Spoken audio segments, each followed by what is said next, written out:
মাত্র ৫ মাস আগে জন্ম নেওয়া এনসিপির বিরুদ্ধে চাঁদাবাজির অভিযোগ যেন থামছেই না। রাজনীতির মাঠে হামাগুড়ি দিয়ে চলা দলটি চাঁদাবাজির মাঠে আলুর বেগে ছুটছে। একাধিক ঘটনা তেমন কিছুই বলছে। কি সেসব ঘটনা বিস্তারিত জেনে নিন। এনসিপির কেন্দ্রীয় নেতা ইমামুর রশিদ সম্প্রতি এক নারীর কাছ থেকে তার টাকা নেওয়ার একটি ভিডিও সামাজিক যোগাযোগ মাধ্যমে ভাইরাল হয়। ভাইরাল ভিডিওটিতে দেখা যায় ইমামুর রশিদ ইমন একজন নারীর কাছ থেকে ৭ লাখ টাকা গ্রহণ করছেন। তখন ওই নারীকে বলতে শোনা যায়, এখানে ৭ লাখ টাকা, ১০ লাখ টাকার কথা ছিল ভাইয়া, একটু ক্রাইসিস বুঝেন না। এই সময় ৭ লাখ দেওয়ার বিষয়ে এনসিপি নেতা বলেন, ভাইকে বলছেন?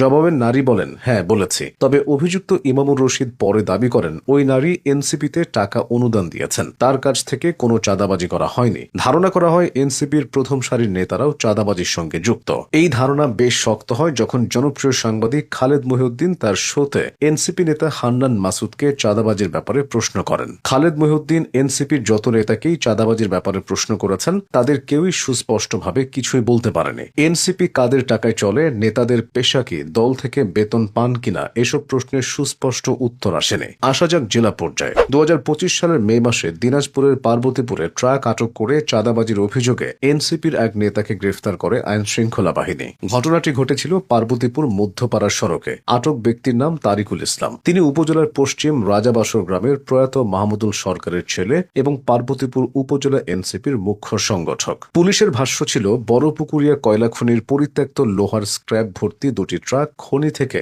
ঢাকার উদ্দেশ্যে রওনা দিলে কিছু লোক এগুলো আটক করে। তাদের মধ্যে কয়েকজন ট্রাকে উঠে চালককে জিম্মি করে চাঁদা দাবি করে, যাদের মধ্যে এনসিপি নেতা তারিকুলও ছিলেন। এদিকে কমিটি না থাকলেও জাতীয় নাগরিক পার্টির নাম করে চাঁদা তোলার অভিযোগ আছে বৈষম্য বিরোধী কিছু ছাত্র নেতার বিরুদ্ধে। শুধু ব্যক্তি আর যানবাহন নয়, তারা ইফতার মাহফিলের নামেও চাঁদা তুলেছে। এমনই একটি ঘটনা ঘটে খুলনার কয়রা উপজেলায়। ২০২৫ সালের ২৮ মার্চ কয়রা উপজেলা পরিষদের মাঠে বিশাল প্যান্ডেল করে কয়রা উপজেলা এনসিপির ব্যানারে ইফতার মাহফিল হয়। অনুষ্ঠানে সভাপতিত্ব করেন উপজেলা বৈষম্য বিরোধী ছাত্র আন্দোলনের আহ্বায়ক মোহাম্মদ গোলাম রব্বানী। ইফতার মাহফিলে স্থানীয় রাজনৈতিক দলের নেতা সহ শতাধিক মানুষ অংশ নেন। কিন্তু এই আয়োজনের জন্যই চাঁদা নেওয়ার অভিযোগ ওঠে রব্বানীর বিরুদ্ধে। কয়রা উপজেলা বৈষম্য বিরোধী ছাত্র আন্দোলনের সদস্য সচিব এস.কে গালিবের মতে, রব্বানীকে চাঁদা দেওয়ার তালিকায় যেমন আওয়ামী লীগের নেতাকর্মীরা ছিলেন, তেমনি অনেক সরকারি কর্মকর্তাও ছিলেন। এগুলো তো ক্ষুদ্র বিষয়। এনসিপির সাবেক যুগ্ম সদস্য সচিব সালাউদ্দিন আহমেদ তানভীরের আর্থিক কেলেঙ্কারি ছিল